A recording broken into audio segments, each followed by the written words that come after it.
Predstav si teraz realitu, že by sme všetci boli úplne odlišní.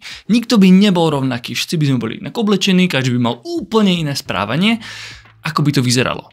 To by bola čistá anarchia. Nemali by sme kultúru, naša spoločnosť by sa vlastne prakticky rozpadla. Pretože nikto by nerozumel nikomu a nemalo by to určitú konzistenciu v správaní a boli by sme všetci len zmetení. Ale boli by sme originálni. V tejto myšlienke porovnávania originality a autenticity ma priviedla otázka, či to náhodou nie je totožné. V niektorých veciach sa možno podporujú, ale nie sú to totožné veci. Pretože ja môžem byť originálny a môžem byť autentický.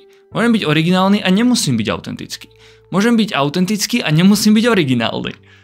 Pretože častokrát tá originalita vychádza z toho, že sa chceme odlíšiť zvonka. Vidíme svet okolo seba a pokiaľ by sme chceli byť na silu originálni, tak dokážeme tam nájsť nejaké skulinky, niečo, čo nikto nevymyslel, nikto nerobí a budeme sa tak správať. Ale či to vychádza potom následne zvnútra, nemyslím si. Naopak tá pravá autenticita, keď vychádza zvnútra a pochopíme, že kým sme, čím sme, čo robíme, čo je pre nás dôležité a aké sú naše hodnoty, o čo sa opierame, keď robíme život, tak vtedy častokrát prídeme s niečím originálnym. Je pravda, že v tejto dobe je veľmi bežné hrať sa na tú originalitu alebo snažiť sa odlíšiť, lebo však všetci sa chceme cítiť nejako špeciálne a hlavne všade okolo seba vidíme, že každý je úplne odlišný. No len pozrime sa okolo seba. Reálne primárne to vidíme na internetoch. Tí ľudia hrajú určité performácie. Hrajú sa na niečo častokrát.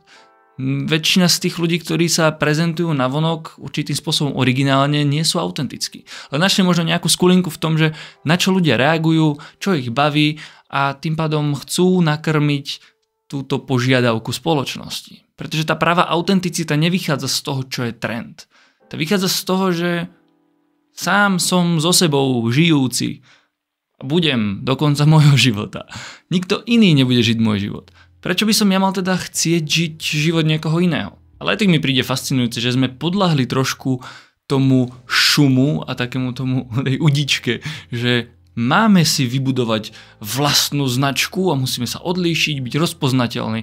Takže áno, nebudem sem ťahať marketing a dáva to zmysel, ale pokiaľ to nevychádza priamo z toho vnútra a z toho, kým naozaj sme, tak to je prekuknutelné. A nikto neuverí človeku, ktorý sa správa určitým spôsobom, že to je naozaj on, pokiaľ bude v realite alebo v tej chvíli, kedy je že zraniteľný a naozaj sám sebou, niekým úplne iným. Určite poznáš ten pocit, keď si plnohodnotne sebou.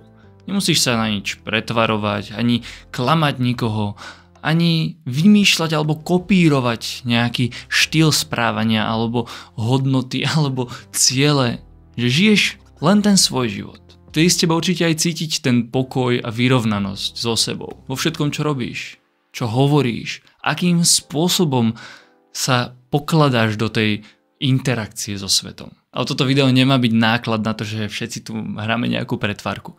Chcem ťa podnietiť k tomu, nech sa zastavíš, zmapuješ si seba, zoberieš papier, pero, dáš na chvíľku socky preč, kľudne na celý deň, a napíš si, že čo ťa baví, čo ťa naplňa, kedy si plnohodnotne sebou a kľudne ten čas aj v tom danom dni povenuj tým aktivitám. A zisti, že čo ti to prináša do života, akú hodnotu to tvorí, čo ťa to učí, čo ti to dáva, ako to vplýva na ostatných, či ťa to robí človekom, ktorým chceš byť. Držím ti palce a verím tomu, že dokážeme tu žiť úplne iný svet, pokiaľ by sme všetci boli autentickí, nabrali odvahu byť úprimní aspoň sami k sebe. Pokiaľ ťa bavia tieto videjka, tak mi tam hoď odber, prípadne lajčík, alebo mi napíš komentár, čo tebou teraz beží. Ak hľadáš sprievodcu na svojej ceste, tak sa mi ozvi a niečo určite vymyslíme. Maj sa ako chceš.